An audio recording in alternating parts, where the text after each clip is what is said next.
안녕하십니까. 장례박사 백성인입니다. 여러분, 만약에 갑자기 가족이 상을 당하게 되면 가장 먼저 무엇부터 해야 한다고 생각하십니까? 선뜻 대답이 생각이 안 나죠. 실제로 상을 당하게 되면 경황이 없습니다. 당황해서 무슨 일을 어떻게 할지 몰라서 한참을 허둥지둥대고 시간만 보내게 됩니다. 그러니 병원이나 장례식장 또는 상조사에서 시키는 대로 질질 끌려 다닐 수밖에 없습니다. 불필요한 절차를 권유받을 수도 있고 비용을 낭비할 수도 있습니다.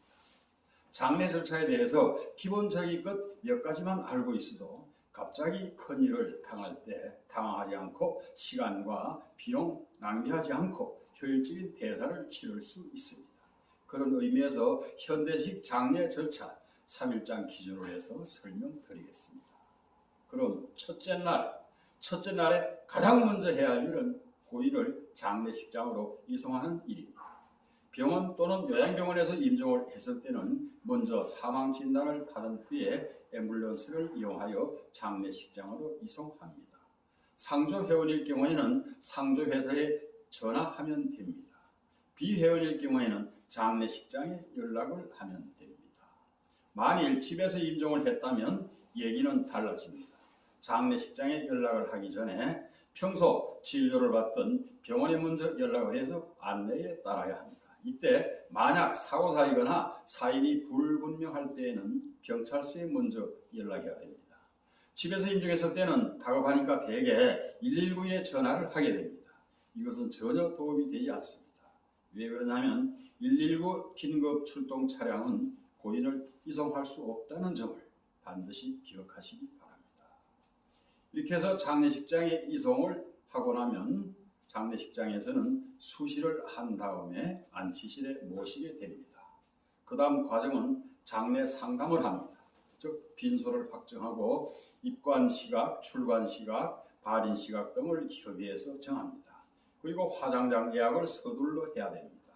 화장장 예약을 제때 하지 않으면 때로는 4일장이나 5일장을 치를 수도 있습니다. 원래 화장장 예약은 인터넷을 통하여 가족들이 직접 하도록 되어 있습니다만 그러나 쉬운 일이 아니죠. 장례식장에서 또는 상조회사 상조팀장이 예약을 대행해 주기 때문에 아무런 염려하실 바는 없습니다. 그 다음 빈소 재단 장식을 하고 이때 영정과 명패도 비치합니다. 이어서 발상, 즉 부고를 합니다. 다음 음식을 주문하게 되죠. 장례식장에 사용하는 음식은 외부에서 반입할 수 없게 되어 있습니다. 그래서 장례식장에 부속되어 있는 식당에 음식 주문을 하고 이때 도우미도 몇 명이 필요할지 협의해서 요청을 하면 첫째 날 중요한 과정은 끝납니다. 이어서 조문 받을 준비하시면 되겠습니다. 자, 다음은 둘째 날에 해야 할 일에 대해서 설명드리겠습니다. 먼저 염석을 합니다. 소렴, 대렴이라고 합니다. 고인에게 수의를 입힌 다음 관에 모시는 과정입니다. 즉 입관입니다.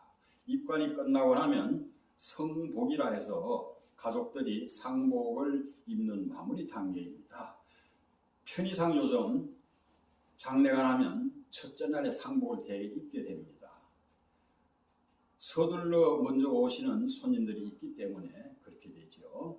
그래서 이때에도 여자분들이 꽂는 머리핀, 남자분들이 두리는 완장은 첫째 날 하지 않고 이튿날 입관이 끝나고 나면 하게 됩니다. 그래서 상주복을 완전히 갖춰 입었다 해서 성복이라 하고 성복이 끝나면 성복제를 올립니다. 성복제를 올리고 나서부터 조문을 받게 되는 것이 원래는 순서입니다.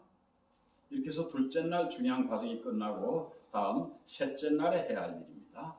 영결식, 즉 출장 전의 출관 예절을 지내고 이제 고인을 장지로 모시는 과정, 즉 운구라고 합니다. 운구는 장용 버스를 이용할 수도 있고 고인 전용 리무진을 이용하기도 합니다. 장지에서 모시는 방법은 매장을 할 수도 있고 화장장을 할 수도 있습니다. 매장일 경우에는 하관을 먼저 하고 봉본 작업하고 또 종교별로 예식을 한 다음에 하상하면 됩니다. 만일 화장을 할 경우에는 화장 후에 안장지로 가게 되지요. 안장지는 공안장일 수도 있고 수목장이나 또는 잔디장 등 자연장일 수도 있습니다. 이렇게 해서 안장이 끝나면 3일장을 모두 마치게 됩니다. 감사합니다.